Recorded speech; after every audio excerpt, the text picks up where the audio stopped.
জি, আসসালামু আলাইকুম। ওয়ালাইকুম আসসালাম। আবু তাহের সাহেব আমার অনেক পরিচিত মানুষ।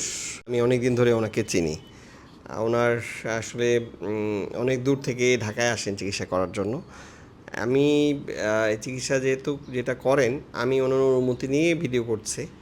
প্রতিটা রোগীরই একটা ইয়ে থাকে যে কেমোথেরাপি দিলে আমরা তো অনেক কথাই বলি যে কেমোথেরাপি দিলে কোনো সমস্যা নাই, মানুষ কোনো আল্টিমেটলি অনেকে চিন্তা করে যে চুল পড়ে যাবে, অনেকে চিন্তা করে যে অন্য সমস্যা হবে।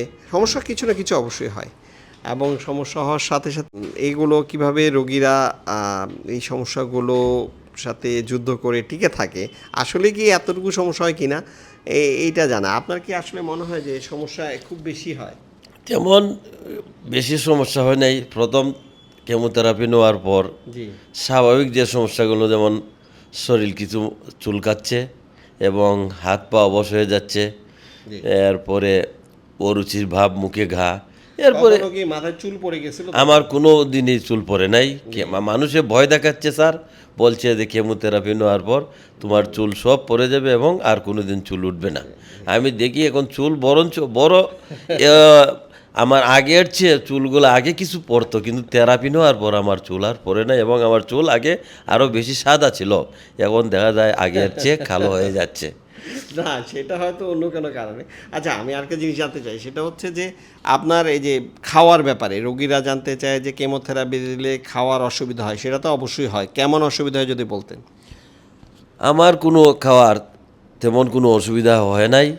আমি বরঞ্চ আগের চেয়ে বেশি আমি এখন খাইতে পারি এবং আমার রুচি পর্যাপ্ত পরিমাণে।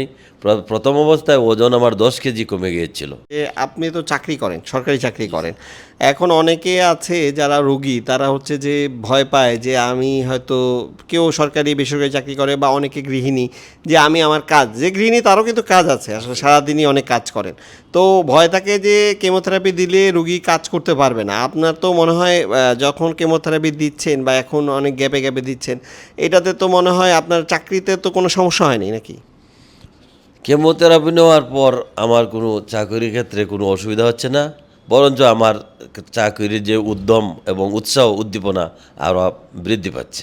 আচ্ছা, থ্যাংক ইউ, ধন্যবাদ। আমাদের আবু তাহের সাহেব হলো নন হজকিন্স লিম্ফোমার জন্য চিকিৎসা পেয়েছিলেন, এবং উনি এখন ভালো আছেন। উনি এখন মেনটেনেন্স রিটুক্সিম্যাব পাচ্ছেন। আলহামদুলিল্লাহ, উনি আরও ভালো থাকুক, সুস্থ থাকুক, আমাদের জন্য দোয়া করুক, আমরা ওনার জন্য দোয়া করি। আশা করি উনি এভাবে ভালো থাকবেন এবং দোয়া করতে থাকবেন আমাদের জন্য। ধন্যবাদ।